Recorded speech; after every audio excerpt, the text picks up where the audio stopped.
Hello, everyone, and welcome. My name is Jeff Kearney. I'm the head of Gatorade Sports Marketing, and I'm really excited to join everyone here for today's live Gatorade Performance Partner Expert Chat.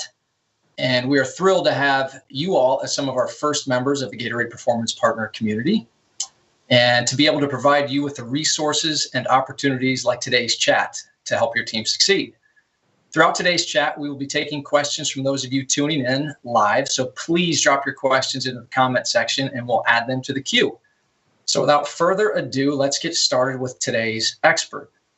So to set this up, this year has certainly presented obstacles for sports health and performance professionals like never before. And a key part of moving forward is learning how to adapt, from mental toughness and the importance of having a great team to understanding when to ask for help.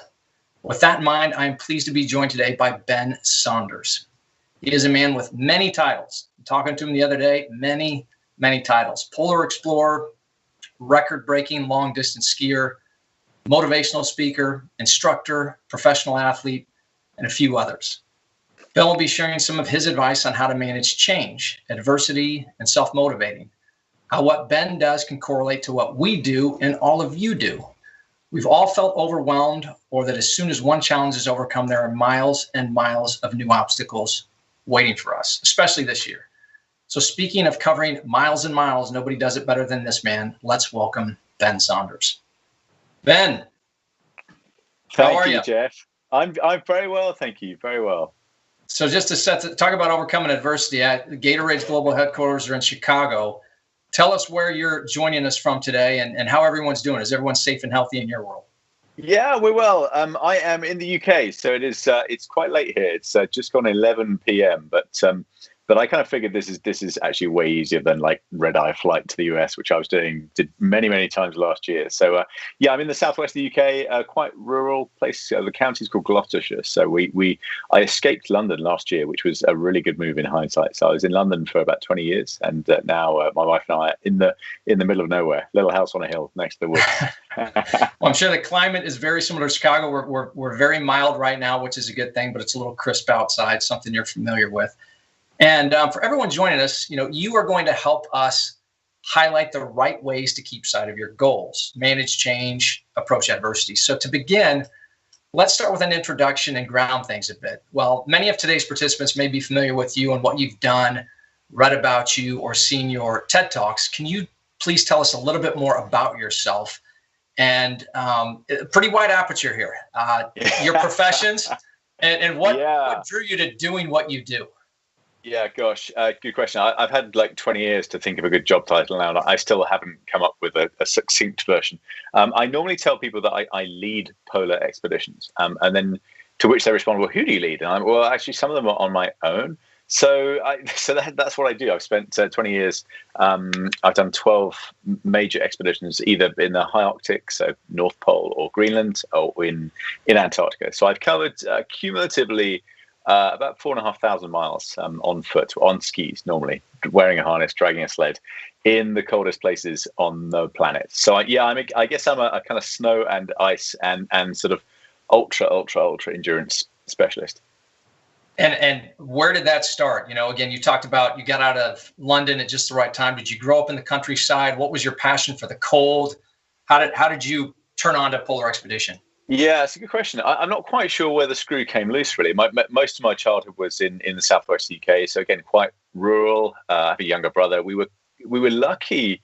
I realise now, having spent 20 years in London, we were so lucky having as much access to the outdoors as we did. We were outside the whole time, and I was one of those kids that didn't respond well to being told to sit down in a classroom, keep quiet, remember what you're being told. For me, I learned best when I was kind of outside, kind of engaging with stuff, doing stuff. So I've always loved the outdoors. I wasn't, this might be a surprise to some people, I definitely was not a kind of all-star athlete at school. I was a kind of late bloomer on that front. And it wasn't until, probably my teens, like kind of 14, 15, I got into running, and then mountain biking kind of was just starting to appear in the 90s as a sport, and it was in the UK, so we're kind of a few years after it emerged in the States. But that for something about that kind of grabbed my imagination, and as a kid growing up in rural England, like having a bike, even from a young age, like having a bicycle meant freedom. So I guess in a strange way, I was always super active. I was always outdoors, but I definitely didn't see myself as an athlete until my teens, really. So kind of late starter in some senses. All right. And then the inspiration for getting out in the cold and exploring the world, walking, hiking, climbing, was there an inspiration? Was there a moment, like you said, if you were a late bloomer as an athlete, like what did you see? What did you read? Whereas you described it, the screw suddenly came loose. Yeah, very good question. So I blame it mostly on a guy called John Ridgway, who's also British. I actually saw him last month up in Scotland. He is now 82 years old. So he was one of my heroes as a kid, as a teenager. He was the first person, along with a guy called Che Blythe. So two guys. They were the first people to cross the Atlantic in a rowing boat in 1966. So they rowed in this open wooden boat, with two benches, just completely insane. But long before GPS or satellite phones or any of that stuff, they rode from Boston to Ireland, 93 days in an open wooden boat. Survived 2 hurricanes. He went on to sail around the world 3 times, held world records for that for a while. Long before that, he was in the Special Forces in the SAS in the UK for 10 years. He used to box for Great Britain. So to me, age 15, 16, 17, he was this larger than life superhero. And he, before I was born, back in the early 70s, he started what he called an adventure school right up in the northwest coast of the Scottish Highlands, so like middle of nowhere. And it was a kind of outward bound centre, like on steroids, just this extraordinary place in the middle of nowhere, and mostly running corporate team building, leadership development courses. So I applied for a job without really much in the way of formal qualification, but I was just winging it. Wrote to him, applied for a job just after I left school, and to my amazement, was accepted to work there as an instructor for a year. So that is where the screw came loose. Like, he was such a great mentor, such an inspiring character to be around. A very physical guy. We'd go running every morning. We go swimming in the sea. It was just, we're outdoors in the mountains, like sailing, kayaking, like every day, active outdoors. So that was a magical year, and that should have been like my gap year, kind of between school and university. And I'm still on it now. Like I didn't make it to higher education. That didn't happen. I'm 43 now. Still trying to work out what I'm going to do when I grow up. Well, I tell you, when you initially said that's when the screw came out, as you just described that year, I think I'm certainly envious. I'm sure a lot of other people are. That does sound like a magical year, just getting out and not having walls constraining you to do whatever you want. So very, very cool. So want to make sure you're aware of who you're speaking with today. Most of our audience tuning in today work in athletic performance, something, of course, you're very familiar with. As certified athletic trainers, certified strength conditioning coaches, physical therapists, registered dietitians, or a sports performance leader in some form or fashion, where it is necessary to have a high level of determination and grit. And they work crazy hours, arriving before the team to prepare for the day, and can be the last to leave. So therefore, they may sometimes feel like they're alone on the North Pole, so to speak. So that said, whether they're students or seasoned professionals, they've chosen a trade where they are serving and helping others. They are the motivators, so to speak, often serving as locker room psychiatrists. I'm sure you've been there talking to your sports performance specialists. So for someone who's supposed to help lead the motivation of athletes, telling them they can bounce back from an injury or lift that weight or they can achieve their goals, what advice do you have for them when they themselves may need the self-motivation, when they are tirelessly working and no one is watching? What words do you have for them to just help keep them going and know that they can get the job done? Gosh. Okay. Well, to start with, actually coming back to job titles, I mean, you mentioned in the introduction athlete, and I do emphatically see myself as a really weird sort of professional athlete. I'm usually introduced as an explorer, which is a pretty weird job title for the 21st century. I've never drawn a map or named a glacier or a mountain range. I'm traveling even though I'm often, especially on these solo expeditions, incredibly isolated physically. I'm not in uncharted territory in the way that people would have been 100 years ago. There's satellite imagery now, so I'm definitely not. I can't claim to be an explorer in the kind of old-fashioned, like, Edwardian geographical sense of the word. But I do genuinely think that there is an element of exploration to what I've done over the years, and that is very much in a human sense. And really, kind of, for me, the motivation has come from trying to raise the bar, trying to push the boundaries, push the envelope in a particularly demanding field, and probably one of the narrowest niches imaginable.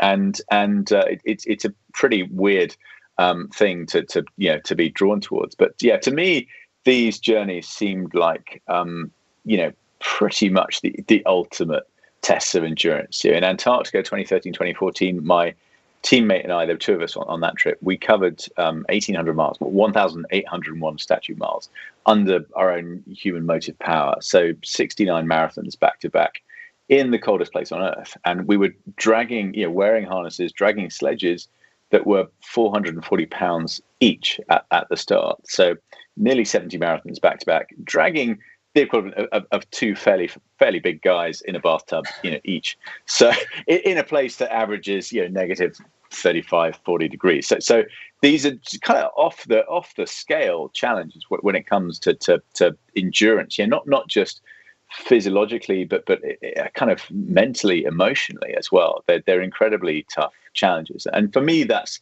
the appeal. So it's from a pure athletic standpoint, what are we capable of achieving? And that year, 2013, 2014, we genuinely raised the bar. I still hold the record for the longest ever polar journey on foot. And that journey, and also the solo journeys I've done, the sort of paradox is that the more isolated I am, or this tiny team of two, as we were, the more isolated we are, the more absolutely reliant we are on the team in the background. And there's a huge team. We had 12 people working full time on that project, 2013-14. So almost like kind of mission control, everything from the logistics to medical support to weather forecasting, all that kind of stuff. And then the training, it was for me in some ways like several years kind of building up to that trip, but there was 18 months of really specific training building up to that project. And we had physiotherapists, sports massage therapists, nutritionists, endurance coaches, strength conditioning coaches, this huge team in the background of like unsung heroes. And we were totally reliant on them. And it's no exaggeration to say that I had to trust them not only with my own, sort of odds of success and kind of performance, but in many ways with my life. Like, I had to really, really implicitly trust this team in the background. So I am more aware than most that the coaches, the performance specialists in the background are the kind of so often the unsung heroes. So I want to kind of send a huge high five to all you guys for the work you do in the background. But gosh, when it comes to kind of staying motivated, I think for me, looking back on 20 years of doing these big expeditions, the biggest challenges I've had to overcome have always been in my own head. It's always been my own fear, my own self-doubt, my own lack of confidence. And I think the biggest ingredient in the success that I've had in my field has come through, or the biggest ingredient has been self-belief. And I don't mean self-importance or ego or kind of conceit or arrogance, but rather the belief that tomorrow can be better than today, and that I have the capacity, I've got the agency to make that happen somehow. And my theory is that self-belief is a bit like a muscle. Like, the more you stretch it and test it, the stronger it becomes. And the stimulus it responds to, much like a muscle, it needs to be challenged. And I think that stimulus isn't success or failure, because I've had in my career way more failures than successes. I think the stimulus is endeavor, it's courage, it's bravery, it's the ability to to take action without certainty, to try things you're not sure you're capable of achieving. I think the more you do that, the more time you spend outside your comfort zone, like the stronger your self-belief gets. And especially when it comes to kind of making it through challenging, unpredictable times, ultimately, I think your ability to persevere is a measure of how much you believe in yourself. So ultimately, I think it so often boils down to this peculiar quality, self-belief. Yeah. But that's awesome. I think we all, again, as I referenced, this year has just been unlike any other, and I'll get back to kind of dealing with the unexpected. But on the mental prep, let's unpack that just a little bit more. The mental conditioning coach has been one of the newest positions we've seen added to sports performance teams. And, we've all learned it's not just physical strength. As you just said, it's the biggest challenge when you woke up every day. It wasn't how far you had to go that day or the cold. Those were certainly elements. I'm speaking like I've experienced that. I have a 12-minute walk to the train in Chicago. And I know it's 12 minutes because on the cold days, I'm counting the steps and the time. So I can't imagine doing what you do. But, when did that muscle develop with you? Is there anything you've done to strengthen this throughout your career? Because, it wasn't something necessarily where maybe you were like, boy, I'm mentally tough, I can do anything. For everybody that's on this, there are days where you just don't feel like showing up. How do you make sure that you're exercising that muscle every day? Yeah, gosh, really good question. I think, and you're absolutely right. I early on, when I was 23, my first expedition, I definitely was not feeling courageous. I was absolutely petrified. Kind of thinking, what the hell have I got myself into? This was a really, really stupid idea. I think in some ways it kind of it's down to experience. You kind of have to go through it. You can't learn to swim by reading a book about swimming. Like at some point you got to get into the water. And I think so often people think, oh well, I'm not gonna attempt the thing, whatever it is, until I've learned a bit more or until I'm a bit more confident. But confidence only ever follows courage. So I think again, like that kind of, and this is something I think that most athletes are very familiar with. That you have to struggle. It's kind of the whole point is it's difficult, it's hard, it's challenging, it's uncomfortable, it's scary. And that's how you of course I'm preaching to the converted here, but that's how you become stronger, by going through that difficulty and that process. God, I've lost my thread. Remind me of the question. There was something else I was just work day to day. Like, is there things that you do to, you didn't wake up well? There are some people that are just naturally confident, but things that you did to just continue that mental preparation to help, like you said, with the courage and the confidence.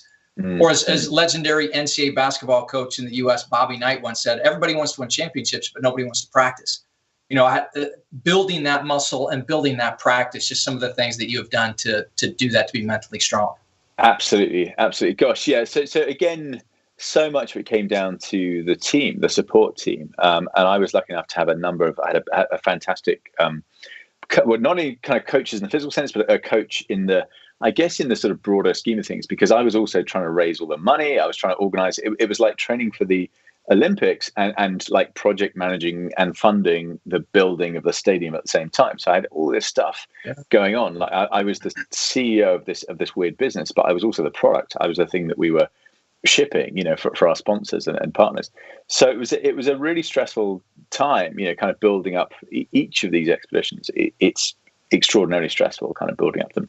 So I had some brilliant support, and I remember years ago thinking, okay, after that first expedition, 2001, which was a failure. We didn't get to the North Pole, like 2/3 of the way. I came back, really, really depressed. I'd failed at the most ambitious thing I'd ever attempted, and it took me a while to realize that experience had been invaluable in getting to where I have. But I contacted a few of like the best sports psychologists in the UK, and told them what I was doing and what I was planning, and they were all pretty thrilled. They were like, look, we kind of work with athletes who do things over seconds or minutes or maybe a few hours if they're like an Ironman, but not 4 months. Like we're not really quite sure how to advise you.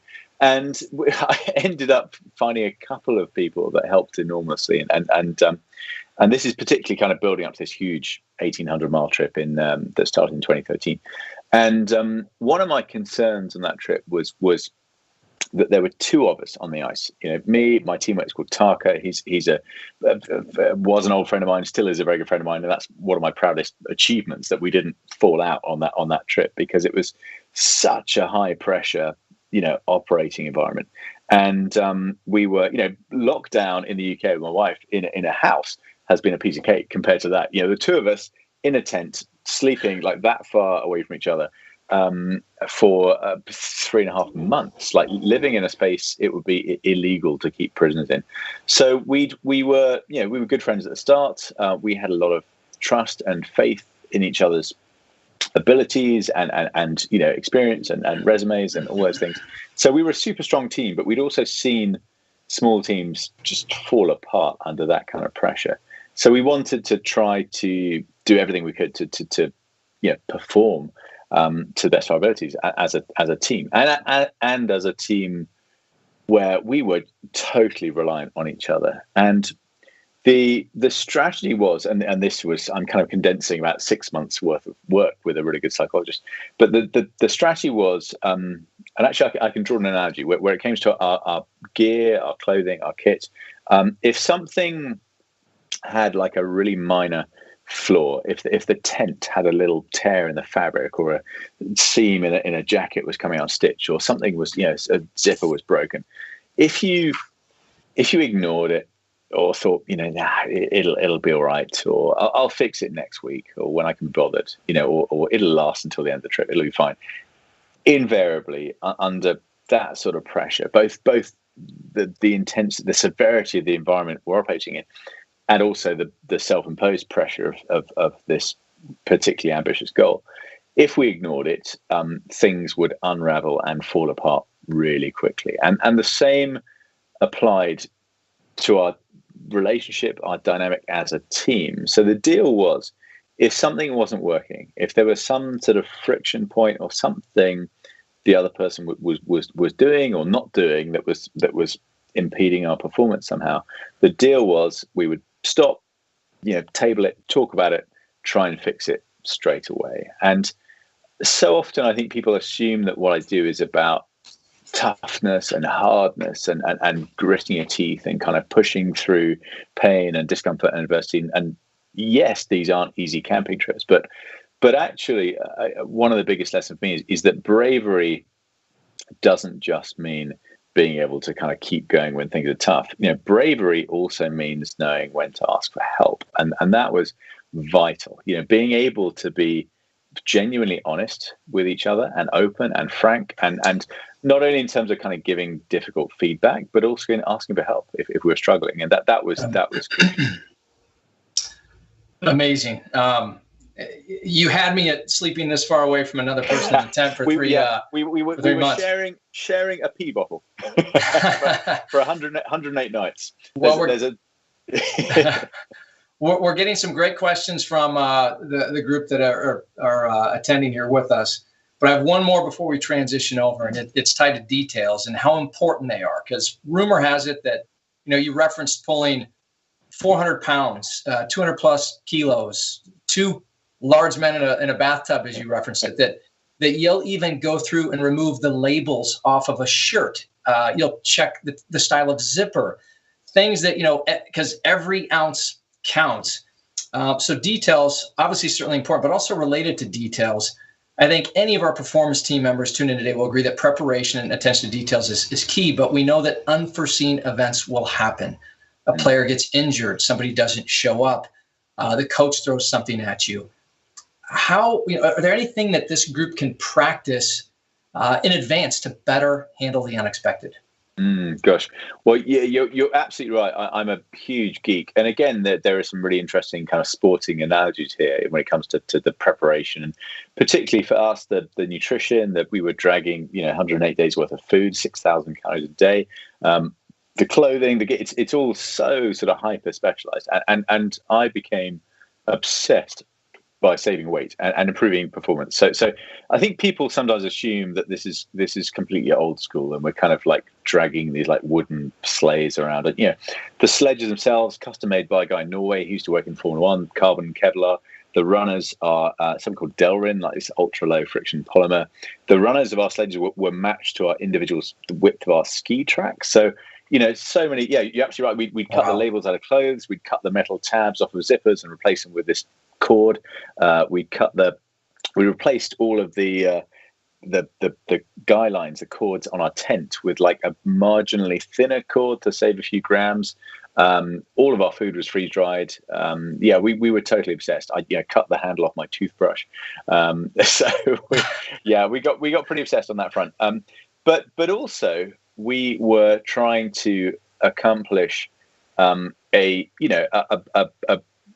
were trying to raise the bar. We were trying to do something that had never been done before in that field, and by quite a margin.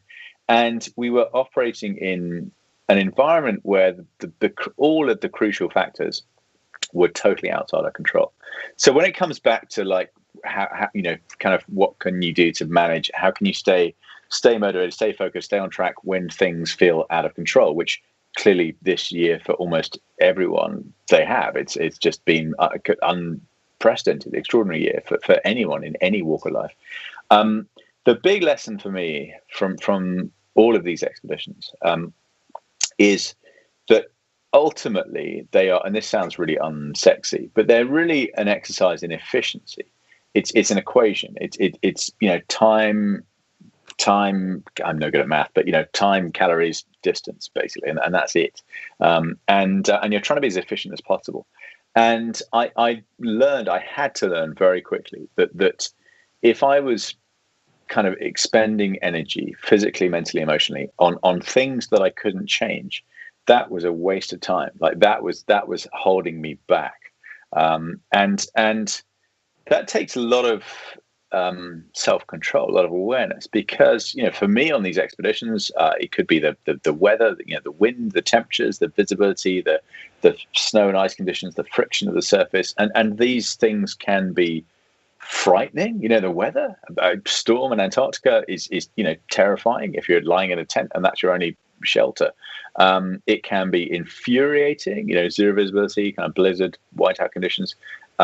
It can be, frustrating, depressing, all these things. But we had to realize that if I'm spending energy on things I can't change, that is a waste of energy. So yeah. I guess to boil it down, like control the controllables is the the kind of lesson here, and try to be very aware, especially when things get tough, especially when things feel out of control. Try to be aware of how and where you are focusing your energy, your time, your bandwidth. And if you're spending them on things you can't change, if you're getting stressed out, reading the news headlines or politics, or they're not things that you have a lot of influence over. So what can you do? And for us, it was putting one foot in front of the other. And actually, for most people, as an analogy, that holds true. You make it sound so simple. Control the controllables. That bridges nicely to an audience question. So a reminder to everyone tuning in that our entire live discussion, you can submit any questions and engage with other attendees through the comment section. So keep the comments coming. Ben, this is a question from Cole. And again, kind of related to what you just talked about. How have you navigated the burnout phenomenon that we see in so much of the population? Gosh. Yeah, good question. I a few years ago, I remember reading somewhere, I forget the book. I think it's one of Bill Bryson's books. He said the book kind of opened. It wasn't even the first chapter. It was like the little prologue bit. There was just a fact that like is seared into my brain. He said the average human lifetime is 650,000 hours. And I was like, whoa, that's not much. Okay, I must be like 30 something, right? I was like, okay, got my calculator at my phone. Like, how many hours do I have left? Whoa, okay, how much time do I spend sleeping on average? Whoa, like, wow, like I've got so little time left and so much more. And I kind of became just obsessed by being productive and getting as much done as I could, and kind of cutting out stuff that actually in hindsight it was a mistake to cut out. And for so many years, I had this kind of tunnel vision focus on the goals I was trying to achieve in these big expeditions, and certainly came pretty close to burning out. And indeed, when we came back from that expedition, February 2014, we finished that big trip, 1,800 miles, 3.5 months. I was absolutely shattered in every sense of the word, and it was a really weird time because I just achieved the biggest thing I'd ever tried to achieve, and I think up until that moment, I'd always seen success as like achieving your goal. That's it, right? And kind of when you get there, life's going to be awesome. And when we achieved this goal, life was not awesome. Like I was totally like physically, I lost 22 kilos, so 50 pounds in 3.5 months. And we kind of beefed up, we literally put on fat and muscle beforehand. We knew this was going to happen. But I came back, any sane coach would have told us what we were doing was insane. I mean, we were doing between 8 and 12 hours of exercise per day, 7 days a week for 3.5 months. We had 3 rest days. And we only had 3 rest days because on those 3 days, the weather was too bad to move. So they weren't, we weren't recuperating. We were lying in our tent, like terrified that the tent was going to get blown away. And, right. So we were kind of like classically like overtraining in every sense, and just came back, physically in such a bad state. Like it took about 9 months to recover fully. And then kind of mentally, emotionally, probably the same amount of time, because, having achieved this goal, the thing that had been motivating me, had suddenly evaporated, and there was nothing there to replace it. So I think for me now, when it comes to kind of managing energy and avoiding burnout, I think it's and this again, it's difficult to talk about this without kind of descending into cliche, but I think it's kind of about finding balance. And for me, one of the kind of unusual things, and actually one of the really great things about these big expeditions, is that we are completely offline. We have a satellite phone, but the bandwidth is terrible. So we can update the website like every evening, send a little photo back and a text. We can make a few phone calls, but we didn't see the news for 4 months. We didn't get any email, wasn't on social media. And that's, I think it's one of the reasons I keep doing these big trips. It's like, in some ways, yes, they're exhausting, but they're also just such a different existence. And our lives were so simple, and actually staying focused down there was relatively easy because we knew exactly what we had to do. I didn't wake up in the morning going, okay, what am I going to do today? Let's look at my list, and God, what's in my diary, because there was no diary, there was no inbox, there was nothing. No one could reach me, no one could call me. So we were kind of, in a way, made it easier to stay focused. And my, back here in the real world, my life is like most people's lives, kind of you overwhelmed with stimulus and input and demands from other people, and kind of multiple inboxes and social media and all this kind of stuff. So I think for me, it's kind of finding balance. And I have a dog. That's been one of the best things. She's 11 now. So like having a dog, like it just kind of it enforces, like a couple of times a day, you have to go outside, take the dog for a walk. And I sometimes I'm like, I can put my headphones in, take my phone, like make some calls. And then after a while, it's like, no. I'm just gonna walk the dog. I'm just gonna leave my phone at home and not listen to an audiobook, not do anything, just walk the dog. So kind of just finding a bit of time, a bit of space, every day, where you're not kind of reacting to stuff, I think is key. And yeah. Now, I was going to say, it's good counsel. I have a feeling you're going to have hundreds of people listening to this going to get dogs, shutting off the news, and you've got me getting the calculator ready here to do the 650,000 hours countdown to find out how much time I have left. It's really depressing. Yes, somebody, I forget who said this philosophy years ago. He said, "Time you enjoy wasting is not wasted time," and that struck a chord with me after my kind of few years of just being obsessed by being this like productivity machine. Like that. What do you mean? No, I'm not going out to the party. I've got stuff to do. I can't go to the movies because I'm training. And after a while, I was like, oh, I'm kind of missing out on the good stuff here. So yeah. Well, and more questions coming your way here based on what you just said too, kind of tied to the burnout. You're pulling 200 kilos or more than 400 pounds. This comes from Kathleen. You're combating the cold, a lack of rest. How do you stay fueled? What are your go-to cold weather foods and beverages? And Kathleen, just so you know, there's not an Albertsons in Antarctica on the North Pole, so I'm sure that the Gatorade wasn't available down there. But yes, no, seriously, what were you lost 50 pounds? What were you putting in your body to make sure that you stayed properly? Yeah, gosh. Well, actually, we mentioned, Jeff, when we spoke last week, Asko, you can drop. So I know there's a sort of a Gatorade link there over the years. So I spent a long time talking to the best nutritionists, best sports scientists I could find, because to me this again, I kind of talked about this exercise and efficiency and seeing this as an endurance challenge. The kind of traditional, like old school approach was to take very high fat diet. The thinking being that it's just a more dense source of calories. Fat has 9 calories per gram, carbs, protein have 4, give or take. So surely if your sledge is full of fatty food, that's more calories. And people like Asko said, well, kind of, but actually, for what you're doing, carbohydrate is the body's like preferred energy source, and really you're kind of performing. We tried on a couple of training trips. We actually tried skiing with heart rate monitors, and it was just disastrous because the batteries kept dying. Because you're wearing it for like 11 hours at a time, and it's cold, and then the sledge harness kind of gets in the way. So we got a little bit of data, and it's fairly it's a fairly low heart rate. You're kind of most of the time ticking over. For me, it was like 130, 140. So it's kind of super aerobic, low intensity, and you kind of chug along forever.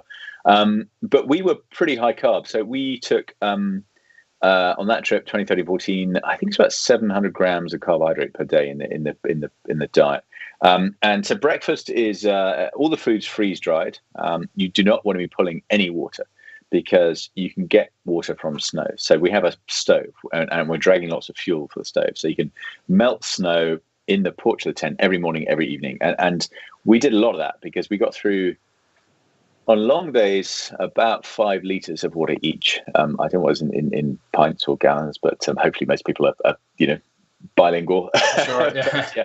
5 liters, which is a fair amount, and actually Antarctica is a desert. Technically, it's the driest continent on Earth. It has less precipitation than Africa, and because of the extremely low air temperatures, there's no moisture in the air, so you become very dehydrated just through breathing, outside during the day, and you don't really feel thirsty because it's super cold. So we had to be quite disciplined in how much we drank and kind of staying hydrated. So breakfast is in a bag, and it's basically a kind of a oatmeal granola type mixture, except it was made with like powdered double cream and a few really geeky stuff like medium chain triglycerides and kind of a few other bits and bobs. But that's like in a bag, hot water from the stove into the bag, leave it a few minutes, eat it with a spoon. We would wash that down with a kind of protein and carb, shake, except hot. Everything's made with hot water, so we had to kind of test stuff to make sure that it worked with like boiling water, and then a few supplements, because obviously we had 0 fresh vegetables or fruit or anything, and then we'd kind of pack everything up, and then we'd have another like half liter of basic carb drink before we set off. And then during the day, we didn't have lunch, but we'd stop every 90 minutes. So there was no big meal during the day, but every 90 minutes we'd stop and have a third of a liter. It was really specific. We had these like Nalgene bottles with a measurement thing. So a third of a liter of again, like hot carb drink and a snack. So we had some specially made bars that were, gosh, I'm trying to think if there's an American equivalent. Basically they're kind of mostly nuts and you may have an international audience here. You may have some folks from your side of the pond. Yeah, I'm just trying to. In the UK, we have there's a brand called Naked, NAKD, Naked bars. There's one in the US called Organic Food Bar. That's just what they call it, Organic Food Bar. But they're kind of, and they tend to use like fatty nuts, so like macadamia nuts, cashew nuts. That's the same. Like at room temperature, they're kind of a bit greasy and a bit oily, but actually at -40, they were perfect and still like they didn't go rock hard. You didn't break your teeth on them. So we had these like specially made energy bars. We had some nuts like cashew nuts, a bit of dark chocolate, a bit of like dried meat that we'd bought in Chile, kind of salami type stuff. And then in the evening we'd have another like a kind of recovery shake, so sort of protein, electrolytes, a bit of carbs. What else? A couple more little snacks, and then the evening meal was in a bag again. Kind of pour in the hot water, leave it a few minutes. So yeah, 6,000 calories a day, and we still lost. I lost, let's say, 50 pounds in 3.5 months. So it was a huge metabolic turnover. Awesome. I'm gonna rapid fire you here with a couple more questions tied to your expeditions. One is from Jonathan. What is more difficult, the duration or conditions of your expeditions? And then the second one, also from our audience, from Matt. If you had to rank them, do you feel sleep or proper equipment is more important for elite athletes in any sport? So again, Jonathan's, what's more difficult, duration or conditions? From Matt, sleep or proper equipment? Yeah. So the first one, I think it was, looking and I'll cover the brand logos here so you can be brand agnostic with your response. So. Well, yeah, interesting. So hang on, the first one was duration or conditions. Or conditions. I would say duration. Like that was especially at the start. Like in some ways, that trip, all of these trips are toughest at the start because everything is ahead of you. And as you know, I mentioned earlier on, I was running on the track this evening with a local running club, and we were just doing like 8 by 800 reps. But like when you finish the first one, there's like, oh man, I've got 7 to go. Oh, geez. And then by the time you've done 6, you're like, okay, I'm on the home straight. And it's kind of the same, but in a completely mind blowing sense when you're trying to do 1,800 miles. And everything is toughest at the start because the sledge is heaviest. It's full of food. It gets a little bit lighter every day. So things get kind of marginally easier. You get marginally faster every day. So like day 2, I think we did 3 miles in 8 hours. And it just, it felt impossible. So the goal, rather than being motivating, was actually the opposite, like demotivating, completely intimidating. And I talked about kind of focus and controlling the controllables, but for us, focus didn't just mean like the breadth or the narrowness of focus, and trying to block out things we couldn't control. It also meant how far ahead we focused. And when things were really tough, like day 2, 3 miles, really, really bad weather, super heavy sledges, just everything just feels impossible. I never admitted this to Taka, my teammate, but I secretly gave myself permission to quit. I was like, well, this is hopeless. Like there's a reason no one's tried this in 100 years. I'm an idiot. So you know what? It's impossible. We're gonna quit. But we're not going to quit right now because that bit of ice on the horizon looks really good. Like if we can just get there, that looks a couple of hours away. If we can get there, we can put the tent up. You could land an aircraft there. That we'll stop. And then so everything for the next hour, 2 hours, whatever, would go into getting to that milestone. And then we'd get there and we'd have a little, sit on the sledges, have some hot drink, have some food, have a chat. And I think, well, we haven't collapsed. Like maybe that bit of ice on the horizon looks better. Like maybe we'll get there and then we'll decide. And that's how I got through it, like early on, just with these kind of little mind games, like almost removing the pressure of the ultimate goal because it was too massive to comprehend early on, and just was just completely demotivating. So for me, kind of breaking it down, it was the scale, the distance, that was the biggest challenge early on. It's like getting on a treadmill and setting the distance for 1,800 miles. It's just yeah. And then to help you get there, sleep or proper, well, and again, not just focused on expeditions. This is a broad question, just across sport. What do you feel is more important for the athlete, sleep or proper? Yeah. Well, on that expedition, we definitely did not sleep enough, and that was, in a way, that was kind of forced upon us. We had this super tight time window. We had this kind of a little bit less than 4-month time window. We could extend it by a few days because that's basically the season. That's the daylights. Like either side of that is 24-hour darkness. you just can't operate, can't use aircraft down there, can't get home. So we had this super tight time window, and we had, I think we were able to extend it by a few days. We could pay to keep this airstrip open, like at the coast of Antarctica, but it was like $30,000 a day. So we had this incentive to finish on time. So super tight time window, and early on we were making slower progress than we'd anticipated. The weather was particularly bad for a couple of weeks. So, the kind of one thing that we could compress to cover more distance was to sleep there. So I think on that trip, 3.5 months, we probably averaged 6 hours a night, maybe even a little less than that. So we definitely were not sleeping enough. Like it was really, really suboptimal conditions in almost every sense for like elite performance. But that, to me, that was part of the sort of perverse challenge of it.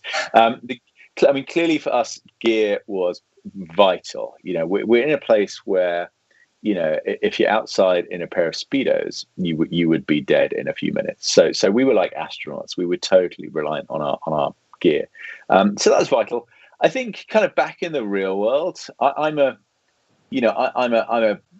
total like gear nerd. I've got so many different running shoes, different brands, different types, all the latest. Like there's some new gadget comes up, pretty okay. New Garmin, oh fantastic, bike, carbon fiber, like oh yeah, great, yeah, ceramic bearings, that's going to make me go faster. So I think there's a kind of temptation to think that you can kind of buy your way to better performance, and clearly for athletes at the absolute top end, like everything counts in the same way that we cut the labels out of our clothes to save a few grams each, and that was as much as much of a kind of mental thing rather than perhaps it would have been so fractional in terms of improving our speed, but knowing that we'd gone to those lengths was such a big deal when it came to staying motivated. But I think one of the things I love about sports, about fitness, about training is you can't buy it.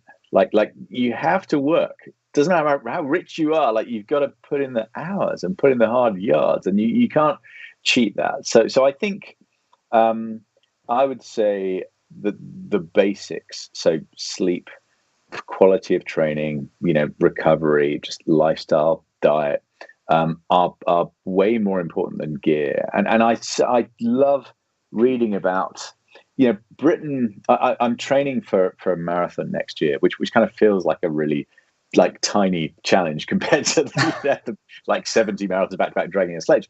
But my marathon PB was 2:55. I set that 14 years ago. So I'm as a goal to stay motivated while it's impossible to travel to the polar regions right now. I was like, okay, I'm gonna beat my marathon time. So I'm training hard for that right now. But I love reading about, like, Britain had back in like the 1960s, 70s, 80s, like some world-class marathon runners. We had guys running like 2:10, and they were like, there's a guy, Ron Hill, was like one of the legends in the UK. This is probably a terrible thing to say on a I can see the Gatorade logo on my screen, but he didn't eat or drink anything during a marathon.